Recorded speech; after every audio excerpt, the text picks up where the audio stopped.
So it's just one of them interviews like the one of them.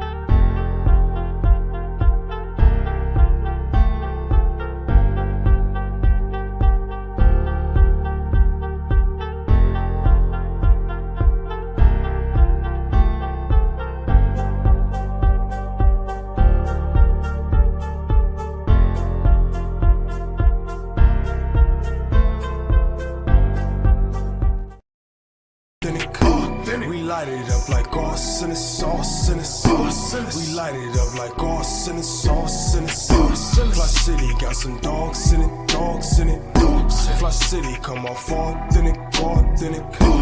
We light it up like arson and sauce and sauce. We light it up like arson and sauce and sauce. My city experiencing a transition from penny pinching, maximizing our dollars, multiply triple digits. I came a long way from baby jars in a project kitchen.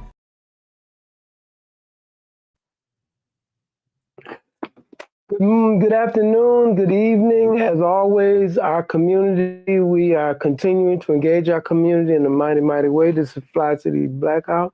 Again, I'm your brother, Hubert Naeem Roberts. I have my beautiful brother, Jimmie Whitaker, with us today, and we're going to be covering a few things. As always, we want to always give honor to our Creator as we start off. And in the name of God, we definitely want to thank God for allowing us to be here today. We want to ask that God continue to touch ourselves personally, our family members, and our community. And that's part of the work that we are engaged in our community, is we're working to build and to repair our community. And always, I want to greet our community in the way that I normally greet our community. It's always a blessing to come before our community. And I'm asking everyone that's listening and may listen in the future to work on forgiveness, to work on saying that I love you and hugging someone, making sure today or tomorrow or tonight you tell someone that you love them, that they do matter. It's so important that we work on valuing one another in the world that we live in today. And that's something that we stand on here at Fli-City Blackout and honoring Black Lives Matter Flint. Again, I am the chairman of Black Lives Matter Flint. And as I say, I have a co-host today, my beautiful brother, Pastor Jimmie Whitaker. We've known each other for years. He is an amazing and awesome individual, a person that I glean to for information. He's been a mentor to me. He's been a sage to me. He has really helped to allow me to engage in some things that I normally may not have understood. And I do want to give him his flowers while he's alive and he's not in the ground and I'm crying over his grave. I'd like to say to him right now that, I think you are an amazing individual, Brother Jimmie, and I just thank you for allowing me to be in your orbit. I really love you and appreciate you. Also, this is Direct Impact. This is an installment of Direct Impact. I know, in the community, I've been away and I'm coming back with some health issues, and I'm slowly getting back to my form. So again, we will be having more installments with Direct Impact, making sure that we are waking our community up and holding our community responsible and making sure that we just don't talk about things, that we're going to do some things. So today, we're going to be talking to a beautiful brother. We got a program called it's called A Day at the Lake. And also we're going to be talking about a little Juneteenth, because that started on June the 1st. It go to June the 19th. And it is a celebration with a purpose. But for our conversation today, we're going to go back a little bit in time. And I'm going to ask my brother, Brother Whitaker. I want to ask you, brother, the Day at the Lake, how did you come up with this concept, the Day at the Lake, and what is its purpose? Well, I want to thank you, too, for all those kind words you shared about me. I don't know if I live up to all that or not, but I try to, as Martin Luther King said, I just wanted to be said, I tried to help somebody. So How the Day of the Lake came about.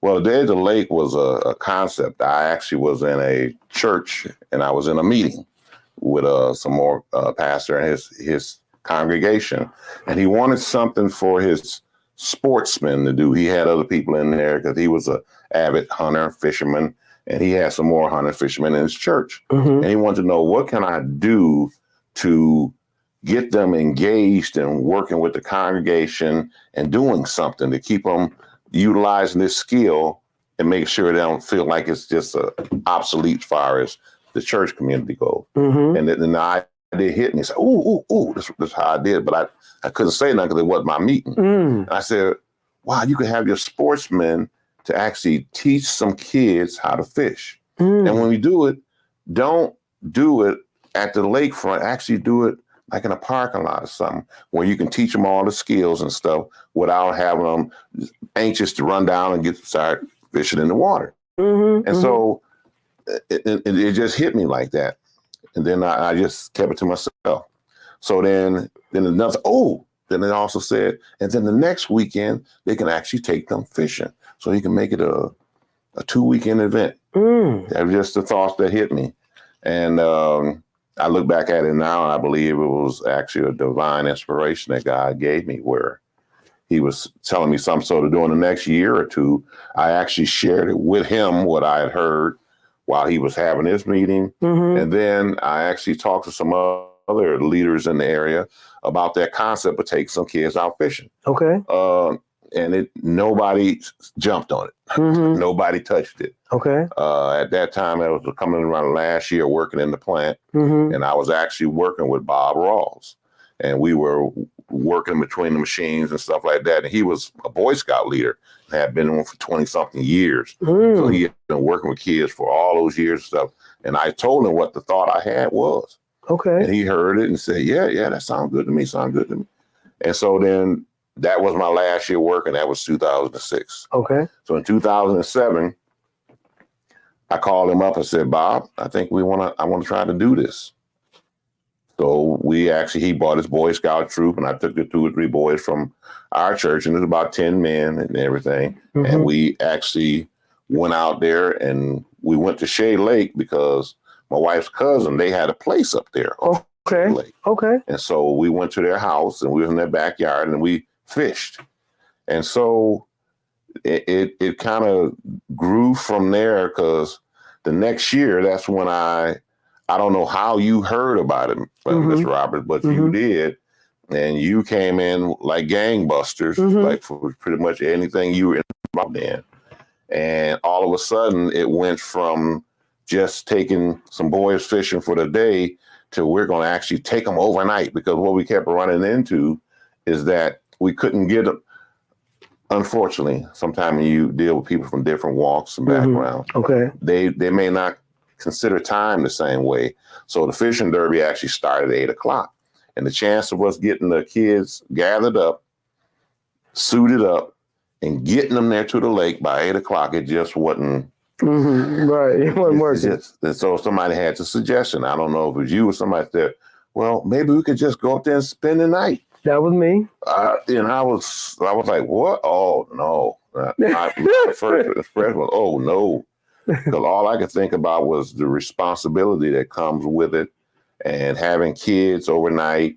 And but I relented, and I started to go along with it. And then we had to start our planning process of what we're going to do. So from there, we just started saying, okay, we're going to take these kids out. So as we did it now the second time, I had to come up with a name for it. And I don't know, that's where that name came from, where it just said A Day at the Lake. That's where the name came from. And then as we were doing it, as the name for the group of men, because it started out like, part of the church, and it was going to be the men's group. And we call it Men's Community Action Resource. And the reason why the word action got involved, because I had been a pastor for a few years. I had attended numerous meetings. Okay. Meeting after meeting, after meeting after meeting. And usually half of the meetings would be discussing our youth and their plight and their situation. Okay. But it would just be we talk about them, and then the next meeting we talk about them again. And nothing get done. And then the next meeting we talk about them again. And there was always this thing where we're going to try and change things by going to the Board of Education or some other elite level of doing something, or the people in charge, and going to try to reshape that to make things change. Okay. But I had came to a point where I was done with all the meetings, and I said, if I can just roll up my sleeve and show up and do what I can do, well, let's take some action. Take some action. That's why it's in the name. Action. What are we going to actually do? Not just talk about it. Yeah. So men's community action, a resource. Excellent. And so that's how those two things started, and it just grew from there. We had like 10, 11 boys that first year. That next year, when we actually spent the night, we had close to 25 to 30. At least. Yes, sir. And then from there on, it grew to one of our first years. We got where we had like 67 boys. Now, can I kind of chime in a little bit, because I definitely need you to somewhat blend in this story with you riding with your dad, listening to some music. So tell us a little bit about that story along with what you're saying, because I think that's helping to give our community some connection to history and how important that is. And some of the work that we're doing, we're really working to connect with who we are allowed to be around. We're really trying to show these young people and their parents a sense of family and community. And I think part of that story would resonate with me when you have shared it with me a few times. It has touched my heart, and I think of it often when I'm thinking about the work that we're doing. And I love how you illustrate that story when you're in the car with your dad. So share a little bit about that. Oh, yeah, that story there. Because as we started taking the kids fishing, I had to get to reminiscing about my own life, my own journey. And then in doing that, when you do that, you can put more of a personal context on what it is you're doing. Yeah. So I remember the day as I got to thinking about that.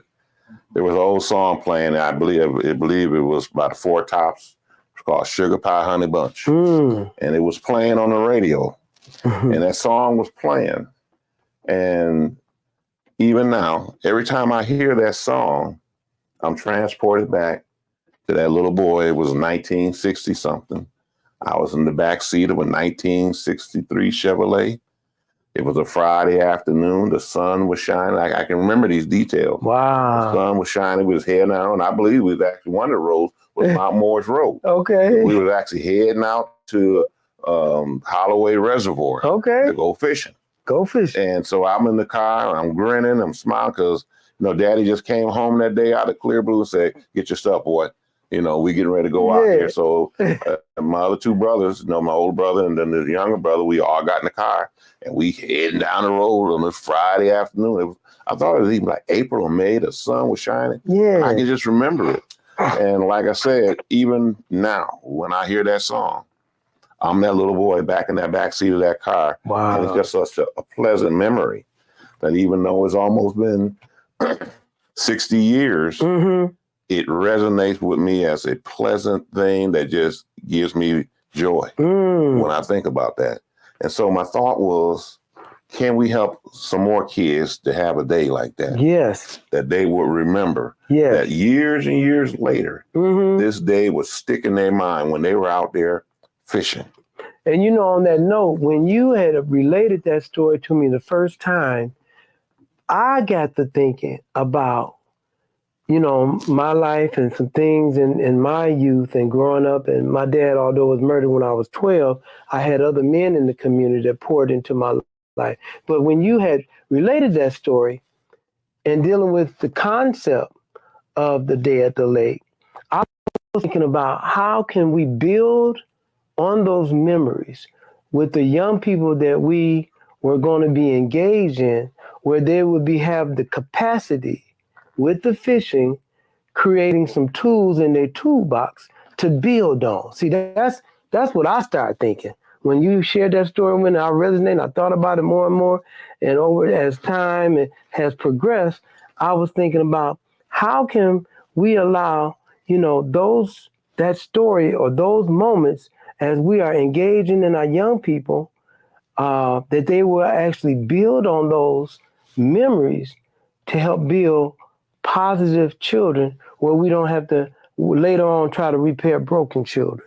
You see, that's where, how it affected me. Okay. Well, what I started finding out, even just work with the kids, each time I went out, there was something that they would teach me. Mm-hmm. Okay. There was something I would see that was so relatable, so that now I actually have a sermon, and the title of the sermon is What God Taught Me While I Was Fishing. Wow. That's the name of the message. Yeah. Because of each practical skill you learn, there's a life lesson involved in it. There's a spiritual application to it. Mm-hmm.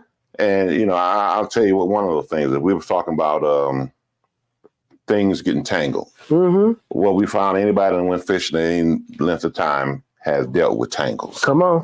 The fishing line will get tangled up. Come on. No doubt about it. I was working with a kid one time. We was out there at the cross from Bluebell Beach. He was fishing. Yeah. There was about 5 or 6 of us. You might have been there with us. Mm-hmm. And the young man, he got frustrated. He grabbed his fishing line and he threw it on the ground. Mm-hmm. And my first thing, hold up, Jesus. Right. Man. Why you tearing my stuff? I said, wait a minute, what's wrong? It ain't working. I said, come here for a minute. So what ain't working? He was showing me it was all tangled up. Mm-hmm. And so I said, okay, first of all, just take a breath, take a few deep breaths. Just relax yourself. Yeah. Come over here for a minute. I had him set on the little guardrail. Mm-hmm. And I said, we're going to start untangling this, but we're going to do it one knot at a time. Because what we find is if your fishing reel is tangled up, it becomes ineffective for fishing. Yes, sir. Mm-hmm. So then we went through the whole process. And while I was talking to him, he started trying to untangle it little by little. He pulled a little here, pulled a little bit there, and he was slowly but surely was untangling it. A couple of times along the way, I had to step in and actually help him a little bit. Assist him a little bit to help him keep moving forward. Mm-hmm. Now, but as that process continued, when it was all said and done, he got his fishing reel untangled. We were there for about 2 hours, and there was only one boy caught a fish. Who do you think that was? Him. He was the only boy caught a fish. Look at that. And as I thought about that, going down the road some days and weeks later, that's where the lessons start coming in. He said, and as I was hearing, God just relating some things to me, that your human life is just like your fishing line. Mm-hmm. If you don't take care to keep things separated or to keep things in order, your life will get tangled. Yes, sir. And when it gets tangled, when your life is tangled, it's ineffective for God's glory to shine through you because you're tangled up in things. Yes. We found out that the same technique we was using to untangle that fishing line, you have to start one knot at a time. Yes. So in human life, if human life gets all tangled, which it will. It will. You have to start this detangling process one knot at a time. Mm-hmm. I know, especially nowadays, we want to solve the problem in one quick fix. Yep. Microwave. But if you ever watch this with fishing line, if your line is tangled, you grab and you get the jerking and stuff, you know what happens? Your line gets tighter. The tangle gets worse. So there is a process where patience has to come in this detangling process. So if you begin this detangling process, if you take it one at a time, and we say you have to start with the hook end. Why do you have to start with the hook end? A hook is designed to grab and hold on to things. Come on now. And so it gets into things. Our human life, especially a young life, it's like a sponge. It gets hooked into things. It gets absorbed into stuff, and it just takes it and actually gets in there, and it is entangling them in their life. And so now, how do we get them out of this? How do we help them? And sometimes they want to fix it, but they just want to do one mass thing and fix it, and it doesn't work. Make it work. You have to stay that step-by-step process. Now, sometime, and if you've been fishing, sometime your tangle can get so bad. Your only option is to cut the line. Mm-hmm. That's your only option because your tangle is just so severe. Yeah. But understand this, when that happens in your life, when that's your life where your tangle is so bad, you have to cut. Usually every time you make a snip or a cut, that's a relationship. That's a relationship. Unfortunately, sometimes that relationship might be a husband, might be a wife. Come on. It might be a relationship with a child. Right. It might be a relationship with a parent because they're engaged with something like maybe the tangle is a drug. Mm-hmm. And this drug has them so tangled up they're ineffective. Mm-hmm. But we want to say, and we want to give them this hope, just like you can untangle a fishing line, you can untangle your life. Yes, yes. All those stressors and things in there that will have you entangled. Yes. You can approach that. Mm-hmm. But see, that's a lesson he showed me just watching that one kid. One kid. That one thing, it's just like, oh, mm-hmm. I start seeing those little parts of it. Mm-hmm. We don't want to have to cut the line. We don't want it. So our main goal is to try to teach young people and human beings how to prevent tangles. Yes, yes. How do you prevent getting entangled with things? Mm-hmm. You know, you need some leadership, some mentoring. Like you said, my dad was there when he took us out fishing, but he actually passed away when I was about 12. Not 12, when I was 18. Mm-hmm. And there were other men that stepped up and gave me some leadership. I didn't know it was called being a mentor at the time. Right. Mm-hmm. They would just talk to me like they would talk to their own kids. Hey, hey, boy, come here. Yeah. Stop doing that. What are you doing? Right. Don't you know how this is going to turn out? Right. Yeah. And because I submitted to that leadership, it had a very positive effect in the long run of my life. That's beautiful. Even when he wasn't there, because at the time when I became a young man, now I'm adult, I'm going to work and everything. There's still things I'm needing to know, things you're needing to learn. And this one mentor in particular, he would catch me sometime when I was disappointed because I tried to buy a house and they didn't approve me. And he would say, "Look here, boy, you're doing all right. You coming to work every day. You're saving your money. Yeah. Don't get distressed because you weren't able to do that right now. Yeah. You just keep doing those right things. Right. And it's going to work out." Right. So he would encourage me, say, don't have your head down. Put your head up. You're all right. And when you mention it like that, that's the same thing with the young man throwing his reel down or his rod down, is you were that voice that you allowed yourself and you allowed him to sit down, to breathe. And then we worked at deconstructing what had happened, right? And so as you just said about the man that mentored you about the house and how he told you to just stay focused.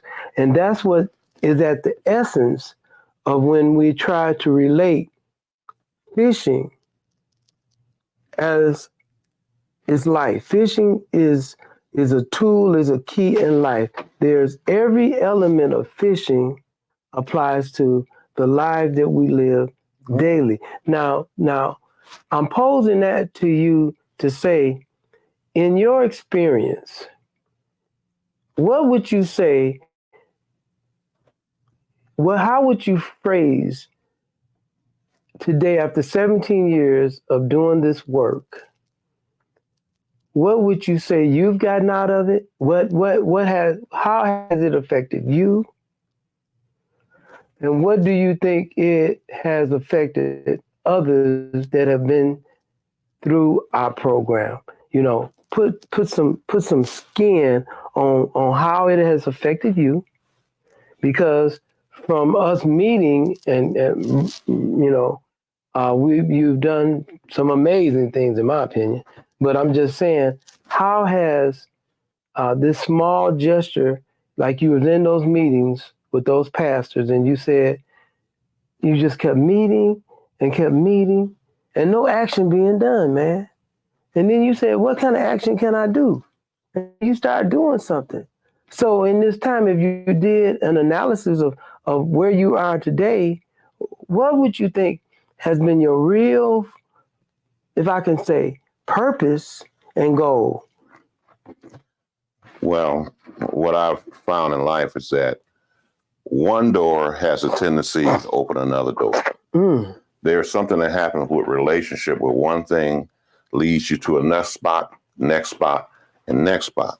Now, before you go there, I want you also keep in mind when you say that, because also we're talking to our audience and we're trying to give information and instructions to put in your toolbox so you guys can fish and get the big tuna. Because we want to say a lot of time we don't even understand about doors opening because we so caught up on our own self grandizement. We want to be puffed up. We want to be the star. We don't even realize how you just said about one door may open because I got such a bad attitude. Don't nobody want to be in the room with me. So go ahead. I got touched by what you just said. Well, when I say those doors opening, as I began to work with those kids, even during that course of taking them fishing, it gave me a revelation as to, this is a term you lose a lot, the brokenness of a lot of our young people. Mm-hmm. They didn't have what I had. They don't have somebody who's speaking words of wisdom into their life. They don't have somebody who's speaking words of understanding and compassion, mercy, all those things.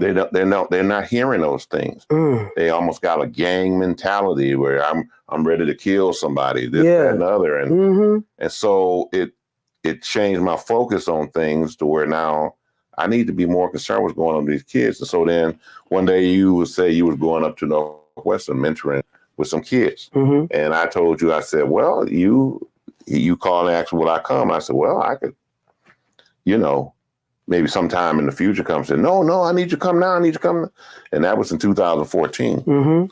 And since then, every year I've been in the school mentoring with a class or something. I was in the Southwestern this year, as I was the last 3 or 4 years, working with a certain class, just trying to give them like a basic work skills about how do you prepare yourself for occupation? What kind of thinking do you need to do different than this? I was talking to one young man, he was out there cutting grass and stuff like that. And I'm talking to him about, look, man, I know you done cut some grass now, but before you go out there and buy the new high-end Jordan sneakers, because I'm probably sure it ain't going to help your jump shot, because I've seen, but anyway, I said, perhaps you want to buy another more so you can make sure you can always be reliable and cut. But what I'm saying is that when I started helping a kid here, it let me know there was more help needed. And so I branched out into this other area and started mentoring, where even before I came up here, I was over at Kettering. I do some mentoring with a robotics team. Yeah. So we just got a robot back because I started seeing that every kid may not gravitate toward just fishing. Right. So maybe that's why at our training day, we had more than one thing sitting there. Thank you. There's a semi sitting there. We had a motorcycle club at one time. The sheriff department was there. Yeah. These different people from the Michigan Fish and Wildlife Association. Yeah. Far more getting back to nature. We found out nothing. There's something very therapeutic about water. I don't know if you ever remember this, but when we used to get the kids there on that Friday and they would run around and just play, and just being by that water, you could feel the temperature coming down. Yeah. Their energy would just calm down. Yeah. I remember, little by little, they would just calm. They just would be soothing. And sometimes it almost bring tears to my eyes, just watching how they would just like, yeah. It's like almost like they was, in some degree, it's like, I can relax. I can relax. I'm safe. It's like wherever they was living at, because some of them were coming out from a couple of them neighborhoods. Right. Like they on edge all the time. All the time. Ready to jump up and kill somebody dead in a minute now. Come on now. But they would just like, yeah. And by the next morning, they would be kind of calm, ready to go and do the fishing derby. And so those things are the things I remember watching. Yes. And seeing the results of it. And, I'd spend time praying, ask God, how can we make it better or do it better, more efficient? During our first years, we couldn't give the kids anything because we had no money. Right, exactly, right. And we still struggle with that today. So any of y'all out there got access to some more funding, we can use it. Yes. Because now we have it, because we are a mentoring group, I wanted to focus on mentoring a child, which is you have to come the first week. You need to go to all the stations, get your stickers, and then you earn your fishing reel and tackle box next That's right. week. Mm-hmm. I've been places where they just you show up, we just give you stuff. Mm-hmm. And people don't walk away with no value sense of it. Thank you. So for mentoring purposes, I want you to show up, put in some work. Put some work in. That first week, and then you're rewarded the second week. Yeah, you go. Now, that's been hard. There's been a couple times where a couple young men come up there, and when we was passing out the fishing reel, they didn't come the first week. Mm-hmm. And they had water coming down up out his eyes. Yeah. I had to turn my head to let him know I wasn't getting weak. Right. But hold on and say, no, you.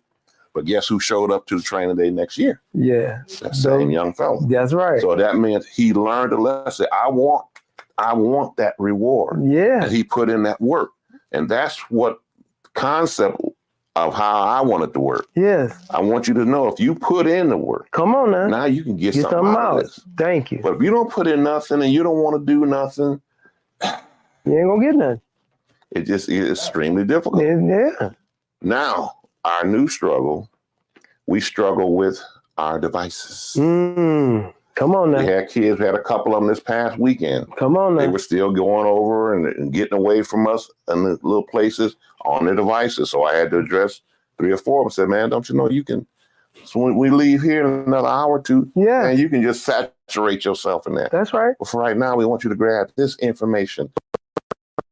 Learn something. Right. You know, you ever done this before? You know, well, but it's all about trying to mentor them, trying to show them, you know, that there are things available and there's things you can learn. And can they get the life lesson skill out? You know, because one of those lessons I told you about also in this sermon, we talked about that area about how to handle a fish. And I said we nicknamed it success management. What are you talking about, success management? Well, I told a story about how I had went a few years ago. I caught a couple big fish. I didn't go out to prepare the fish. I was on a boat. I'm just messing around. I was eating snacks and cherries. And I decided to throw the fish hook out in the water. I thought for sure I was caught up in some weeds. I thought, I got it caught in the weeds. But it reeled it in. It was like a 22-inch walleye. Wait a minute. And then I put him in a little basket. He was floating out. Threw out there again. And next thing I thought I was caught in the weeds again. Nope. It was an 18-inch bass. Come on now. 20-inch, something like that. It's like, oh. Look at that. But I hadn't prepared myself for that success. That's right.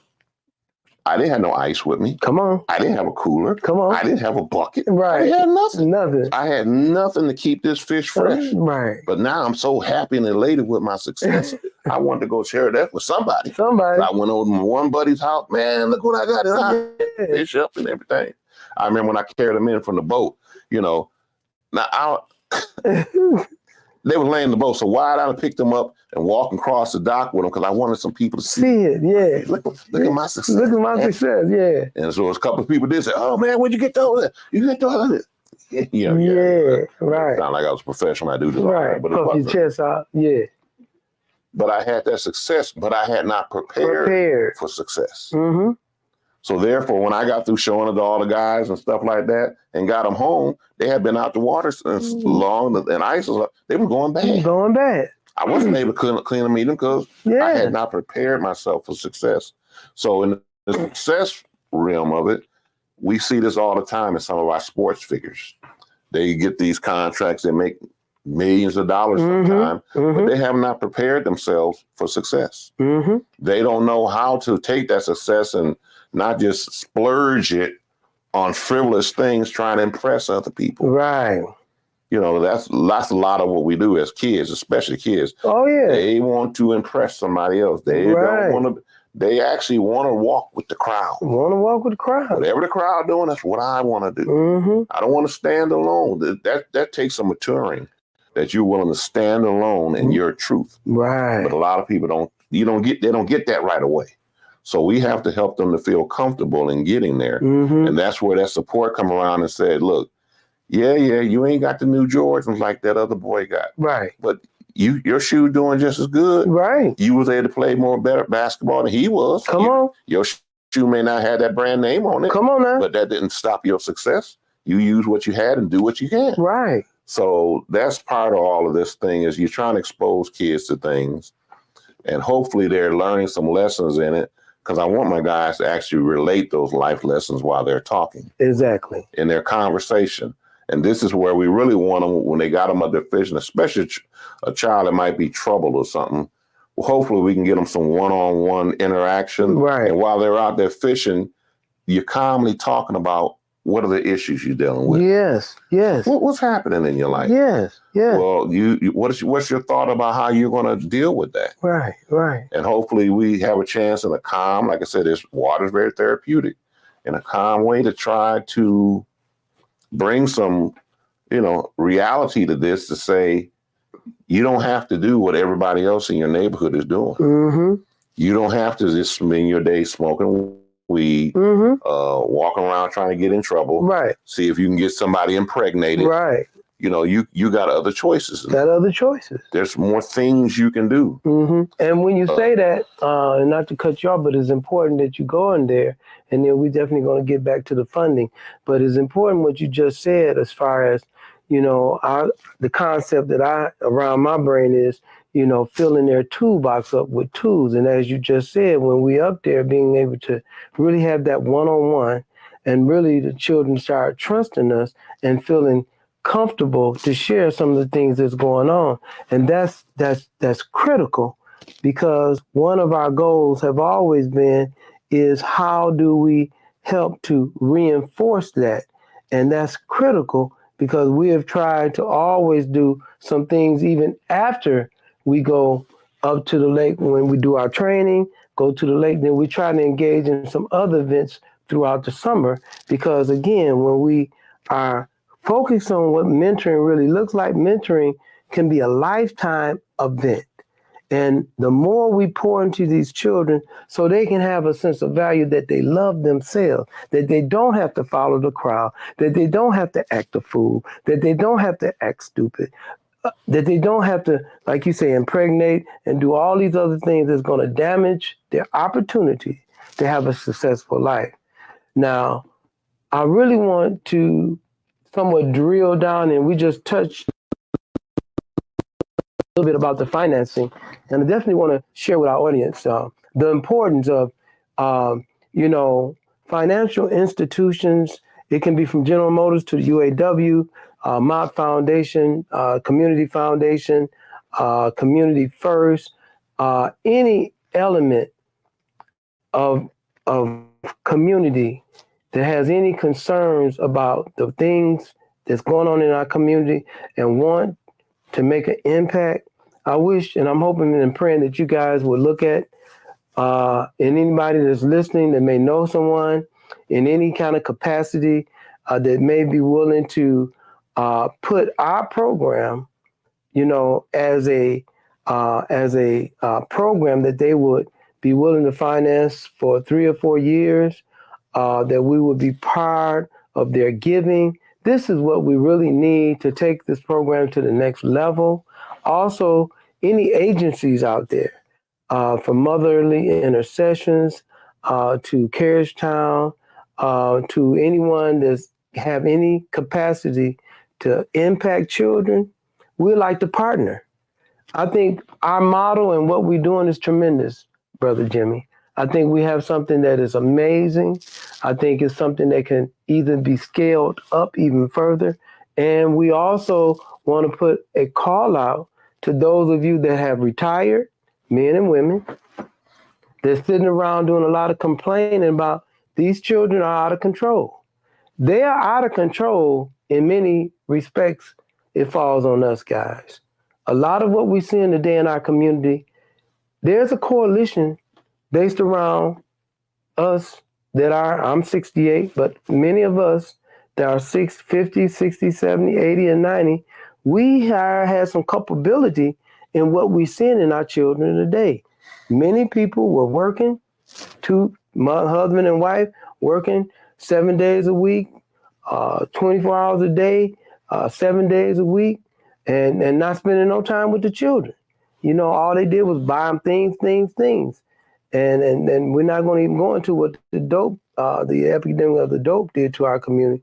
But for this conversation, Brother Jimmie, I just really wanted to share with our community and those that are listening the importance of a lot of time when things are right, when things are healthy and good, a lot of time they are taken for granted.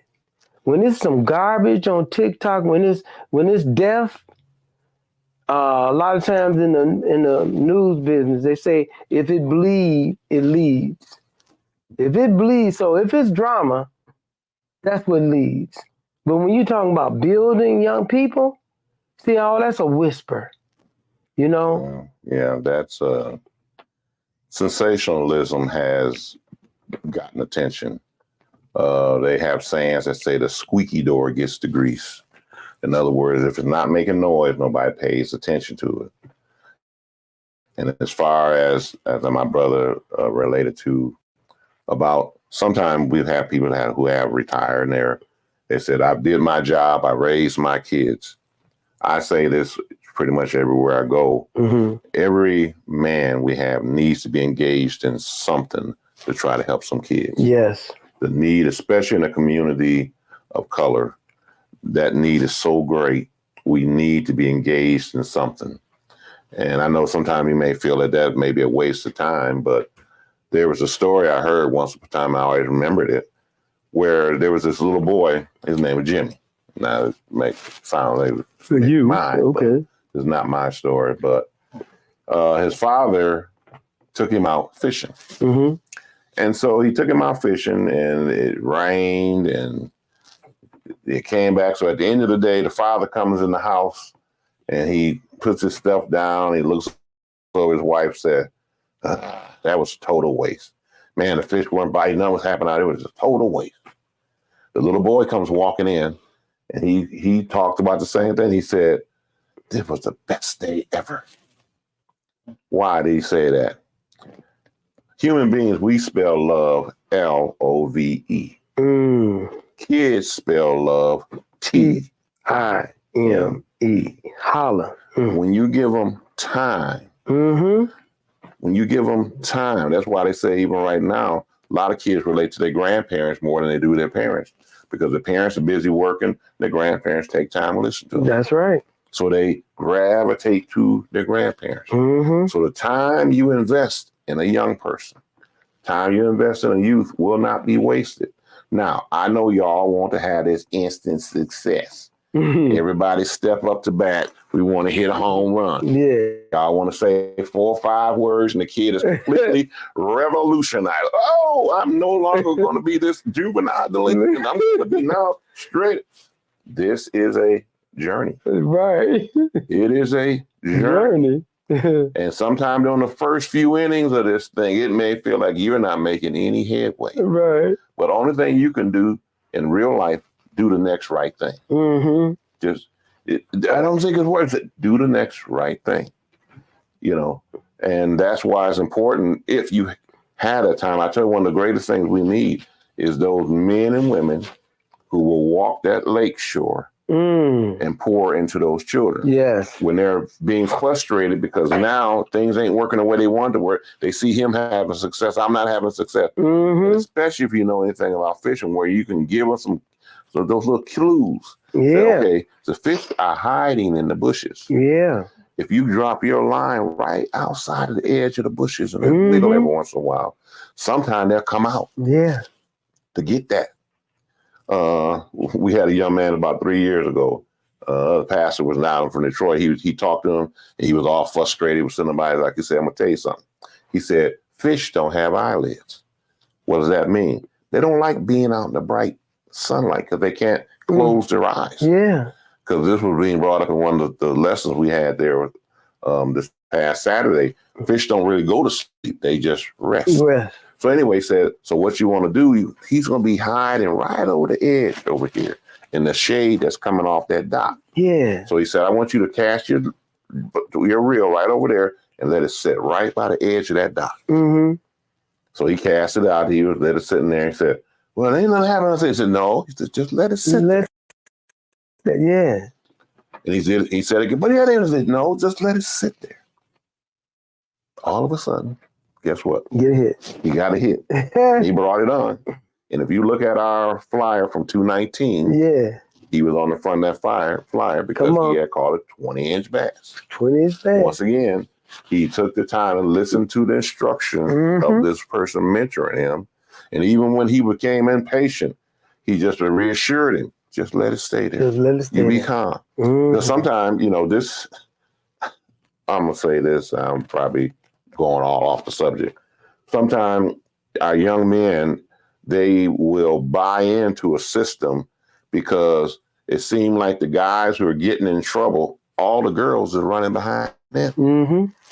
Because you heard us say, well, that girl like I'm a bad boy. So they said, well, brother can't get no love out here just being this guy doing his work and stuff. Right. So they go to school, they play dumb. They'll sit in class, not try. They don't want to answer a question, even if they got the answer. Right. They don't want to be that guy. Right. Because they want to be the guy who girls is looking at, giggling and laughing. Right. He down in the principal's office. Well, why you down here? Sherry, I was easy.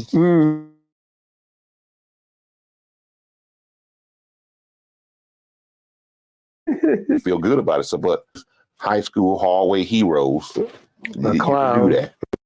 A clown. But that longevity, I haven't found a job for that nowhere. There's none. I haven't seen any application. There's none. For a hallway clown hero to come on over here and disrupt our working unit. Not gonna happen. They're not looking for that. They ain't looking for that. So but who are they gonna listen to? We're just trying to be a voice. Right. And are we saying that if you let your kid come fishing that we're going to completely straighten them out in one session? No. I cannot promise that. No, right. All I can say is we would try to speak some words of intelligence into them. We would try to encourage them to continue to do the best they can. Because fishing, another thing, it will teach you patience. Patience. Because you cannot rush the fish to do what you wanted to do. Not going to happen. You ain't going to look on your phone and get your app. This app said the fish is right over here. All I got to do is go. It ain't been working like that. Not going to happen like that. You have to understand, and so here's another of concepts. You have to study fish to figure out what do they like and what do they dislike. Their behavior, So you have to figure out how to make yourself fit in with what needs to happen or what you want. Right, right. What does that mean in a life lesson? Whatever you want in life, you have to begin to study that. Got to study. So that you can begin to develop yourself for what it is you want. If you think you want to be in music, well, join the school choir. I don't say that kind of stuff. Anything you do related to music, it's going to help you. It's going to help you. You don't want to be, we had that one little boy in the class, he told, Simeon, I think it was. You don't want to just be a one-trick pony. Right. The other kids didn't know what are you talking about? You don't want to know how to just do one thing. You only can dance hip-hop, but we need a jazz dancer. Come on now. We need a ballroom dancer. We need if you want to be a dancer, you want to be whatever they say, drop and give me, you want to be able to get up. Get it. Right. Give them a little ballet. I'm going to throw this in on top of that. Whatever it is, yes. So, but this is where the wisdom comes in to try to help people understand that. It may not seem like it's related, but it is. Everything you learn is related. That toolbox. Everything you learn in your toolbox of learning, it helps every other thing you know. When you're talking about working and repairing things, sometimes you have to relate it to something else. Right. But if you ain't never done anything, if you don't have no experience in nothing. And when you say that, that's one of the whole reasons for the training and why that's so valuable. Because we're working to expose our young people to so much information that they don't get on a regular basis, even in their own homes.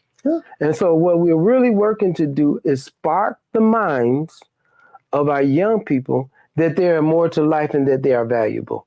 That's at the core. So Brother Jimmie, when I asked earlier, so when you think of after 17 years, how would you put, again, and I know this is a critical question, what level of impact do you feel our program has had in some of the children that's now adults, like Cameron, is at Morehouse, doing wonderful. D, My grandson, he's in Texas. He in school. He doing wonderful. You know, I'm just talking about these were children that was in the program. I was just looking at some pictures yesterday when they were like about 7, 8 years old. Josh, Terrell, you know what I mean? I was looking at all these pictures, man, and you know how everybody has grown now. But my question is, you know, what do you think after 17 years of doing this, and we're just really, you know, beginning, but what do you think at the core the impact really has been, if you could, you know, do an analysis? Well, sometimes when you try to get a self-awareness of what you're doing, sometimes it's very difficult because sometimes you feel like you may not be making headway. What I come away with is when you get these nuggets from time to time. Like I was having a conversation with that young man you said, Cameron. He had started a tent service. And so I said, hey, we need a tent up here at the thing. By all means, we want to hire you to get this tent up there. You know, whatever we got to do. If yours costs more than the other guy, I don't care.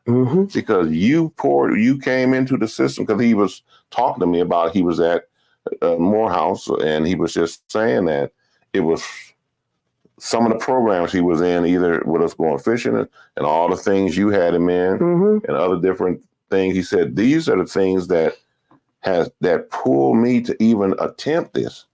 And he said, now that I have, he related so much to those words of wisdom being spoken to him over the period of time.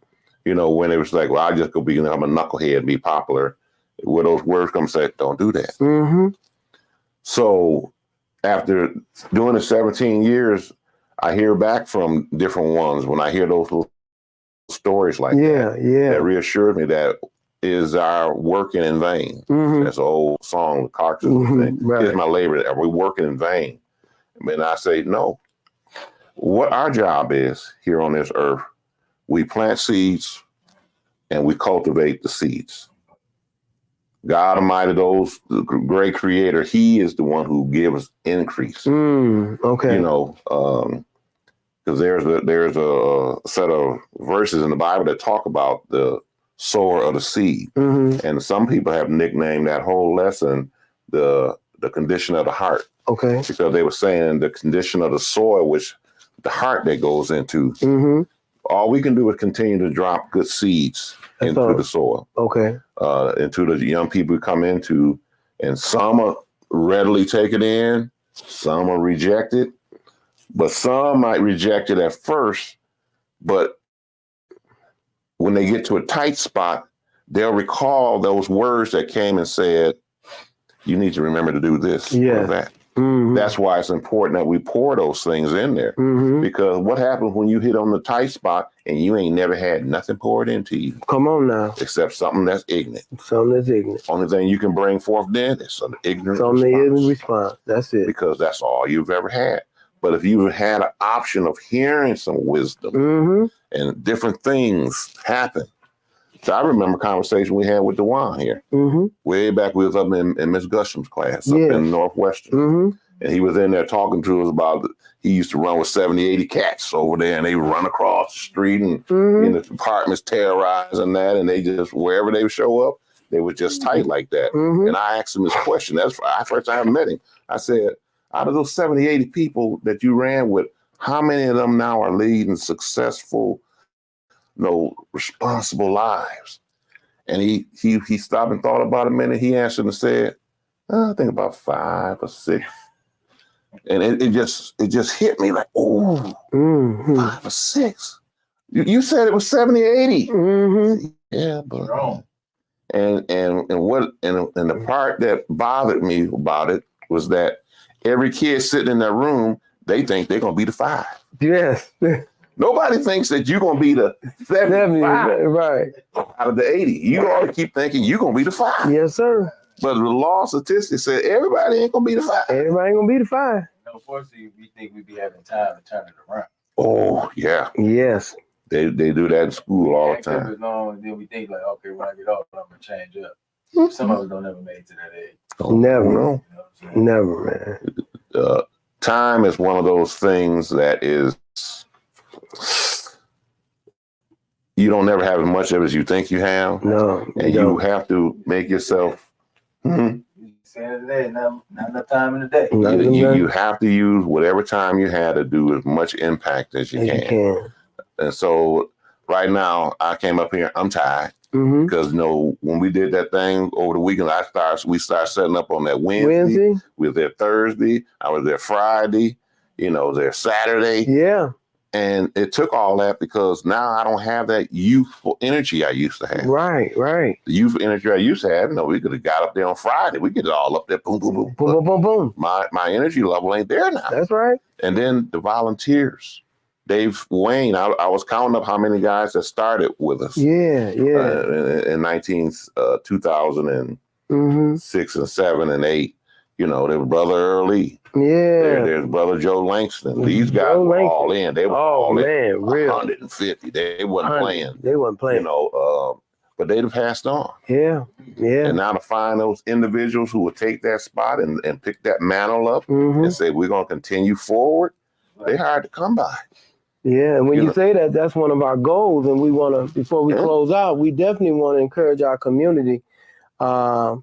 If you like what you've heard so far, we really would like those that have been outdoorsmen and women that really have a heart, that really want to have an impact. Our doors are open, number one. You can find a home with us. There's things that we want to do and we don't have the capacity to do because we don't have the adults. And we really want to stress. There's one thing to complain, but you can't sit around complaining when you ain't doing nothing. That's what really gets me about our community. Everybody has an opinion, but nobody's really putting no skin in the game. And I'm just putting a call out to our community. Those that are listening, those that you will share this with, there's a home if you're willing to be a part of what we're continuing to continue this legacy. And we need those of you that are a little seasoned so we can help train and build up some of our young people. So as Jimmie was just saying, so they can do some of the grunt work or the hard work, but we can teach them. Once we can teach them a lot of things, even putting the tents together. See, all that is a skill in life. Being patient enough to put the tents together in a certain way, making sure the distance is right, getting the chairs and the table, setting everything up. That is part of life. That's part of your toolbox. See, if you are patient enough to come and listen to instructions, to go up and get the chairs, you're going to place them here. You got to put the tents up. You got to put the weights. All that is relevant to life. It's almost like semi-building something. So you're using your hands. When you think about cleaning and gutting, casting, you're using your hand and your mind to coordinate. So that's building a skill. And it transfers to everything in life. You are not going to be engaged in, negative behavior because you feel you're a part of something. And that's what we really want our children and our community to feel, that they are part. We have bought into a culture that has been just built on separation. You your own person. No, you're not. You got to be collectively in a community, in a family, and building together. Yes, individually, you are your own person. We want you to feel valued. But we also say you are our collective unity. We are our collective unit. The more of us working together, the less stress. Sometimes I look at Pastor Jimmie, and he's got so many things going on. And I'll be like, well, what can I do to relieve some of the things so he don't have to worry about? And how can I help him? How can I do this? And what I sometimes find myself is, a fire come up. Well, how can I work to put this fire out? You know what I mean? What can I do, to be on board? You know what I mean? And that's how I think sometimes. I just say, how can I figure this out to help our progress move forward? You know what I mean? And also be an example to the people that's around us, man. That's so important, Pastor. And I would like to say, now some of you may say that I don't really possess those skills of fishing, then that's okay. Because there's so many elements that need to happen that may not be exactly fishing. Mm-hmm. You know, there's the part that, you know, how do we coordinate this to get everybody up there? Mm-hmm. How can you interface with these other different organizations? I've ran into a couple people that said, I'm good at getting money. You know, by all means, we need somebody who can engage with people and have that ability to just draw people things out of them. Because, you know, I'm not to say the best spokesperson for getting money. I said, well, we have a need. But whatever skill set you have, you want to find that somewhere trying to help some kids. Unfortunately, some communities don't have as much unity in them, and we need to do something about that. I remember years ago, my youngest daughter, she was playing basketball out at Clio. We would go to Kersey, we would go to Flushing, we'd go to all these different schools, and we would get there, the gymnasium was full of parents, grandparents. The gymnasium was just full. Then we came and we played a game over, and it said it was over at Beecher. We came up in there, it's like the Wild Wild West. You know, it was like all the kids that were on this team from Clio, they had their cheering section there. But on the other side, it was like a ghost town. It was just a handful of people who showed up because these were like 7th and 8th and 9th. Yeah. They weren't the high school varsity. And, you know, we get those games, the rivalry going in there to sell a place out. But it's important what you do even when they're still in a younger formative age. The earlier you start, the better it's going to be. The teachers I've been talking to, they just keep reiterating, you need to start younger. You need to start younger. Yes. Because after they develop certain habits, now you got to break a habit. Make a good habit. Yep. But if you can establish a good habit first, you don't have to worry about breaking that. Ain't got to repair it. Right. So with that being said, don't think because you may not know how to fish that you are irrelevant or there is no need for you or you would be useless with this. Thank you. You would be very valuable, very valuable. As just because sometimes we need people who are just, we had guys that used to go up to the lake when we was doing the overnight, and I didn't have a value for it at first. They stayed awake all night. Yep. They didn't go to sleep. They stayed awake. They sat there and drank coffee to keep an eye on things. Keep an eye on things, yep. To make sure everything was going smooth and wasn't no shenanigans going on. That's right. When the first year, I didn't really have a sense of value of that. Then when we got to talking about, you know, the sexual offenders and all these other kind of things that happen, it's dawned on me how valuable that was and how much peace and security it gave me, knowing that we had some people who would just be up here waiting and keeping an eye on things. Keeping an eye on things. You know, you're up at the lake where maybe I ain't fishing, but you see this one kid wandering over to the bushes by themselves, not doing anything. And you can get up and kind of stroll over and say, hey, how you doing? And just make sure everything is cool. That's right. My man. You ain't fishing, but you helping the thing when we know we got eyes that are paying attention. Just looking at things. Or people getting upset underneath the tent and you know, you come and calm that down a little bit. Come on, y'all, we got to understand. This is for the kids. This is for the babies. Yes. We're trying to help them. All of those things, they're just so valuable. So there's a part you can play. Thank you. There is a part you can play. So don't feel if you don't have that skill. I ain't a hunter fisherman. I can't do that. You know, I know some of y'all ladies, especially, you know, these bugs that got y'all on the lockdown. They got some sprays out there. I can't tell you which one, but maybe that'll help you out. Oh, also, Pastor Slater told me that what he tried to do, he tried to go a few days before the event and have his area mosquito treated. To try to knock down the extra mosquitoes so it won't be so bad. Good, So that's what I was talking to him on the phone there today, but he had told me that in the past. Where he does that, he actually treats that area so that it will have the bugs down a little bit more in that area. That's beautiful. That'll help some. Yeah, that's beautiful. But no, also you might decide, hey, I can fly a kite. You bring a kite up there. Yes. Or maybe you say, hey, I know how to fly a drone. Let me see if I can show them how to fly a drone. Yes. We recommend that, hey, maybe you can come and show them how to hit a golf ball. Yes. You know, we don't want our kids just limited to playing basketball and football. Right. Baseball. You know, we want to expose them to every kind of thing. So everything. Sack race, you know, anything. So, you know, it's always valuable. And if it ain't with us, be with somebody. Right. Find some entity, some area with that stuff you took all these years learning. Because if you live successful and you still alive now and you still got a roof over your head, you've been successful. You've been successful, yes. And we need somebody to pass that on. So, you know, that's one of the reasons why I do. The man asked me at the news station the other week, said, why are you doing this? I had a kid about a month ago. I was in there mentoring with the robot. He said, Mr. Whitaker, why do you do this? Why do you come up here? And I told him, I said, God told me I'm supposed to help some kids. That's right. He said, he told me to help some kids. That's it.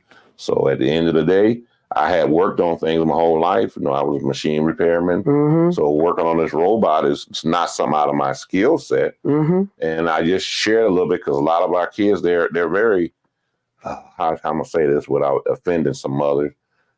Some of your kids don't know how to do nothing. Mm-hmm. They can't do anything. They don't know which way the screwdriver goes or nothing. And that can be very important because I told this one girl, I said, if you learn how to do this, perhaps you may feel like you got the skill where you want to renovate your room at your house. Right. You want to repaint it. Right. So I'm going to put a different door up here. Yeah. Now, once you do these things, now instead of going broke trying to pay somebody else, come on, perhaps you can be that person that you can do those things. And you can live at a higher level. I was talking to this guy, and he was getting ready to go over to one of our consignment stores to buy him a couple suits. Okay. Because he, you know, but this is how wealth is maintained. Yeah. See, we want to go out there and buy this brand new suit. Right. You know, I got to get this botany or whatever to do this thing. Yeah, right, yeah. Got to pay $500, $600, $700 for the thing. And if it don't, then it's like, oh, it ain't nothing. You go to this consignment store where some dude, he done maybe passed away. He paid a lot of money for the suit when he got it. Yeah. And then now, this suit was a real nice suit. And you go there, he told the place he's getting ready to go. He said they was only charging $11 for the whole suit. Come on, man. So he went and popped up some $11 for the suit, do a little tailoring, drop it in the cleaners. Come on, man. Hello. Hey, nobody know. But see, I went in and reinforced it with, hey, man, you can make that happen. See, that's how you don't go broke trying to keep up. Remember the old song? Keep up with Jones. Keeping up with them other people. Come on now. They got on new shoes. I want a new shoe. I understand it. I had to have me a members only jacket back in the day. Yeah. Everybody got a members only jacket. I don't need a members only jacket.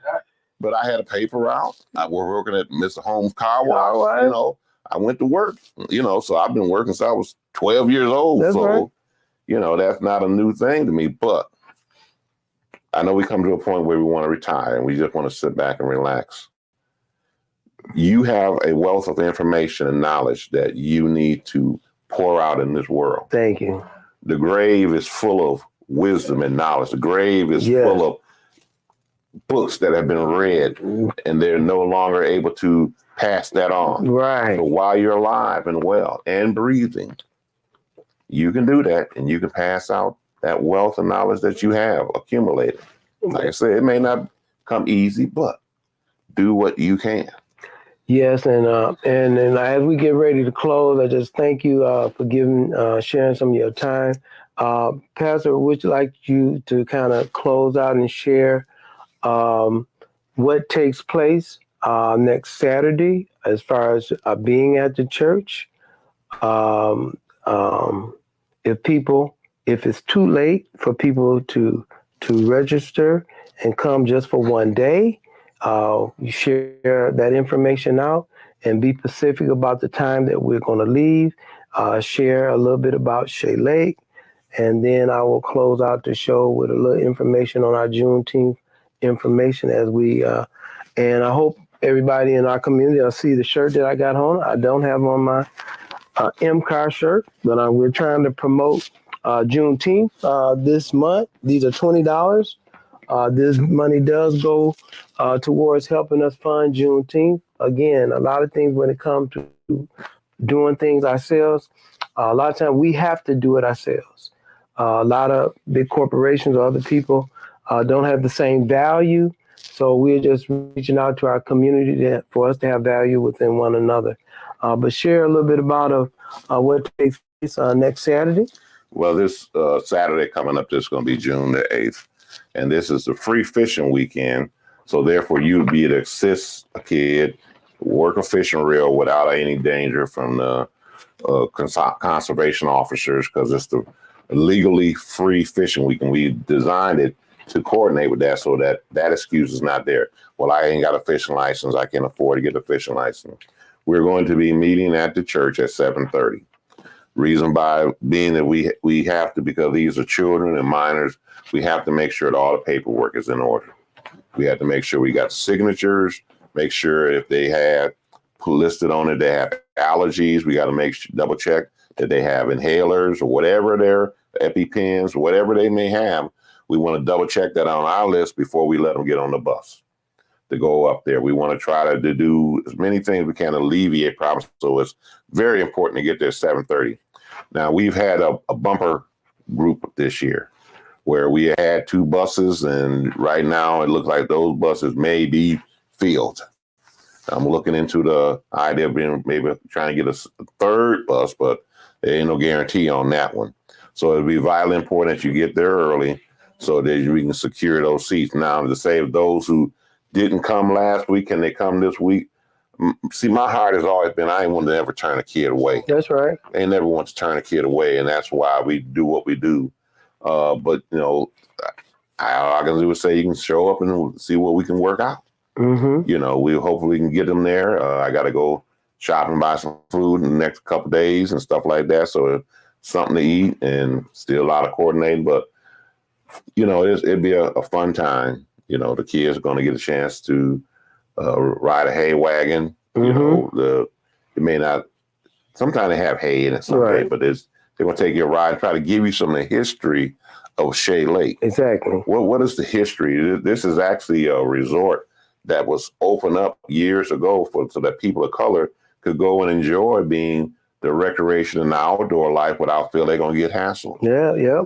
There wasn't always that a way. You could go places and you could run into a whole lot of resistance, mm-hmm, a lot of hostility by you just being there. So these places were set up where you could come and feel at home, mm-hmm, feel part of it. There's a couple of gentlemen that I know that they actually my wife's cousins, you know, they tell a story about they would be up there and it'd be a Friday night or something. They would tip over to the main club. This actually the place we go is renovated, mm-hmm, from that club.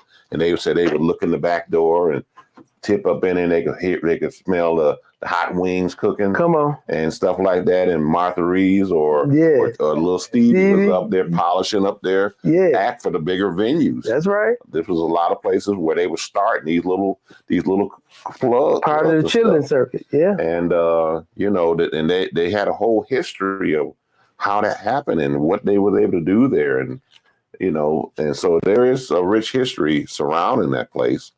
And we just that's one of the other reasons I like going there, to try to expose people to that idea that, you know, mm-hmm, there's people of color, they live outside, they enjoy the outdoors. They're not just isolated to a few other folks. Right, you know, and on that note, you know, Shay Lake was the sister to Ottawa, you mm-hmm, know, so we want to keep that in mind as far as how we want to continue to make sure that we're curating our history responsibly. So yes, thank you for bringing that up.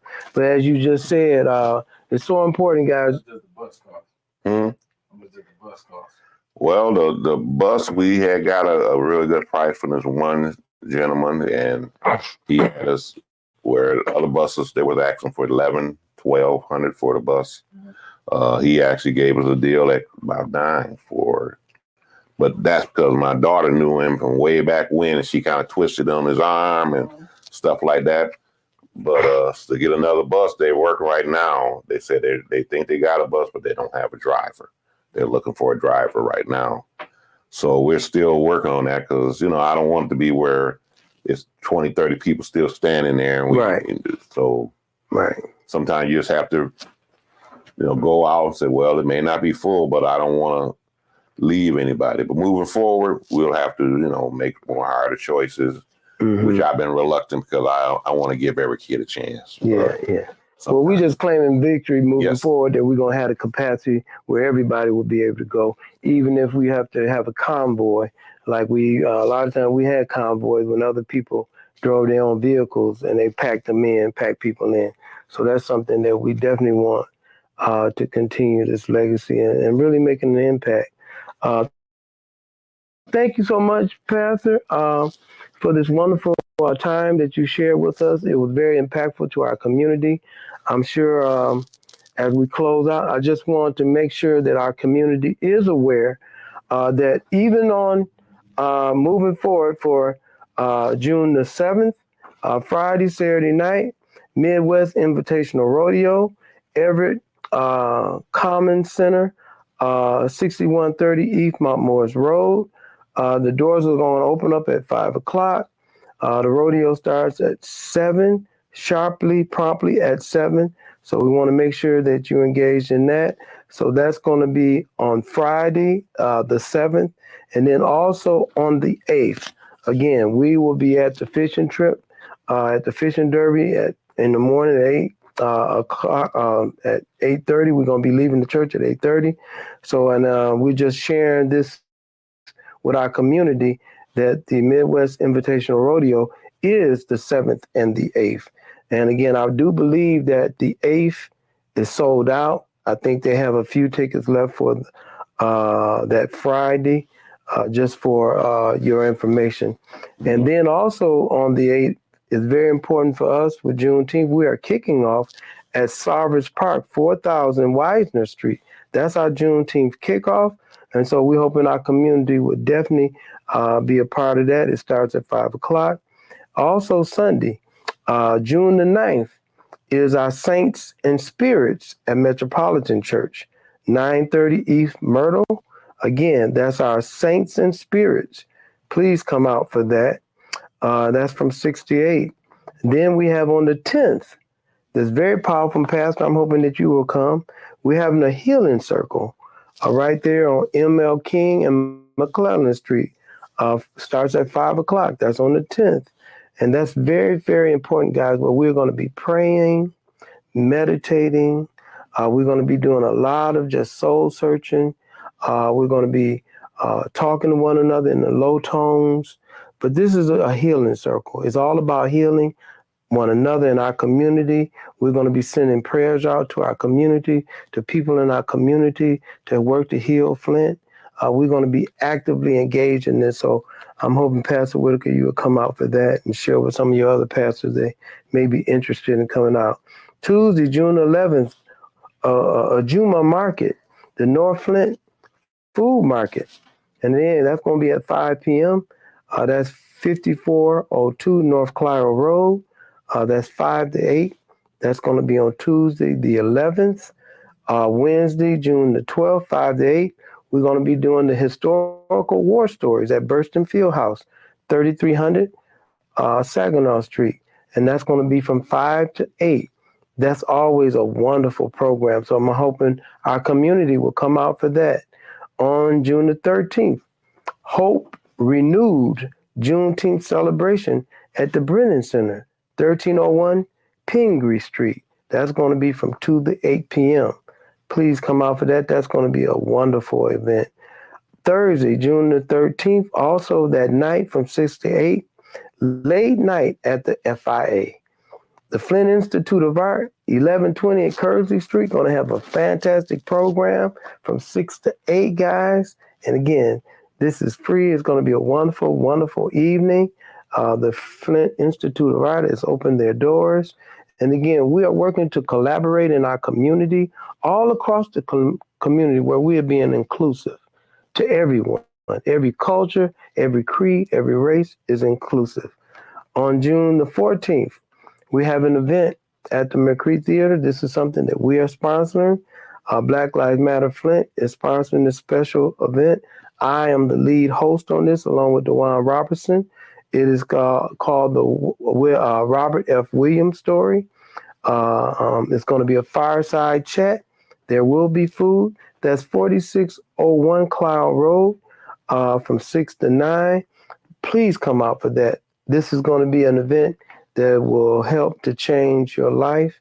And I'm hoping you guys will come out and really participate in that.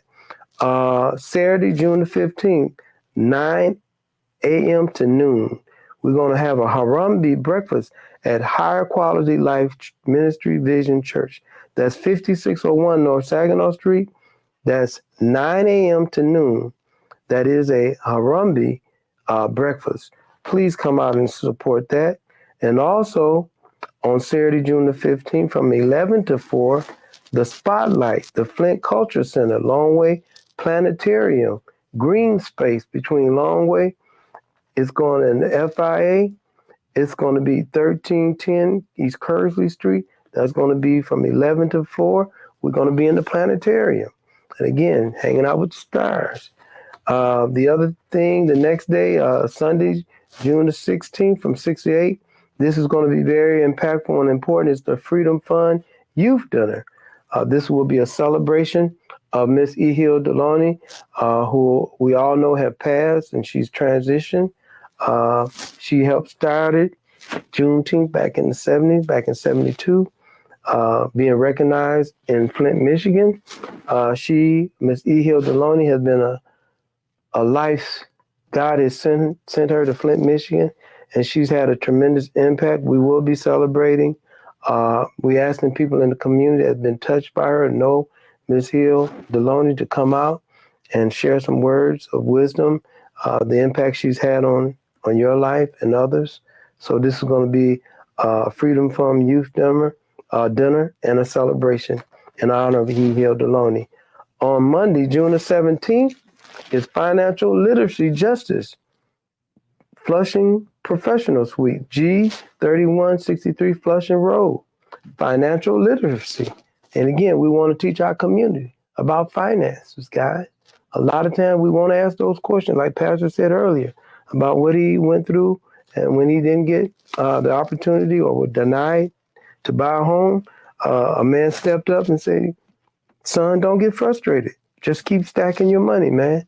And what we want our community to be able to manage what they have, where we don't be going after the illusion of the Jordan and the Gucci and all that mess that has no value on who you are and how you build your community, starting with your home. Tuesday, June the 18th, again, from 6 to 9, Legacy of Literacy. This is going to be at the Hasselbreen Senior Center. This is 1002 Home Street. Wednesday, June the 19th. And again, this is real big. This is we're having the a la carte film, Black America Since M.L. King and Still I Rise, will be shown at the Flint Institute of Art. That's 1120 East Kersley Street. And again, that's going to be at 12:15 to 1:30 that the film will be shown. And then after that, we're moving over to the Gloria Coles Juneteenth story time will be at the Gloria Coles Flint Public Library. That's at noon. And also the official parade that will be taking place is going to be the Juneteenth celebration parade that starts at Max Brandon Park. And again, we want making sure that everybody in the community come out for the parade and for all the celebration at Max Brandon Park. And also that's going to be from noon to 4. And then from 6 to 10, it's going to be Afrobeat party after parade. After we parade downtown Flint, we're going to be on the riverbank, and we're going to be engaging in just a wonderful festival celebration of communing with community. And I shared all those times and date to remind our community what's taking place in our community. And we're being prayerful, like the people are going to be coming out for the rodeo. There's going to be thousands of people showing up for that. We're praying that thousands of people will show up to honor Juneteenth, and thousands of people will show up and go to the lake with us. But anyway, in closing, always just want to make sure that, again, we want to always send out blessings to our community where we are reducing a lot of our anger towards one another. We want to have the mindset that you get engaged in any kind of arguments or any misunderstanding. A conversation is better than confrontation. And don't look for others to solve what we need to solve ourselves. Each one of us need to be the example we want to see in our community. Each one of us want to make sure that we're stepping out in the honor of our Creator. And I'm not saying you have to be any punk or anything like that. What I'm saying is let's stand on the truth and really work to reduce a lot of the pain and hurt that's taking place in our community. And it starts with us valuing ourselves. So as I said earlier, with Brother Pastor Jimmie Whitaker, how much I love him, my president, DeJuan Robinson, and even myself, I always like to close out with our community, making sure that you guys are going to be tonight, making sure you guys hug someone, tell someone that you love them, and also, please be engaged in lifting yourself up and your family up. And as always, Wakanda, we out. Thank you. Thank you, brother. So thank you, brother. Oh, yeah. This was painless, wasn't it? It wasn't too painful, was it? It's a pleasure to be here. Thank you, man. Thank you for coming. Is it still recording? No, we done. We done. We done. Yeah. We closed out. We done. You got some more youth right here.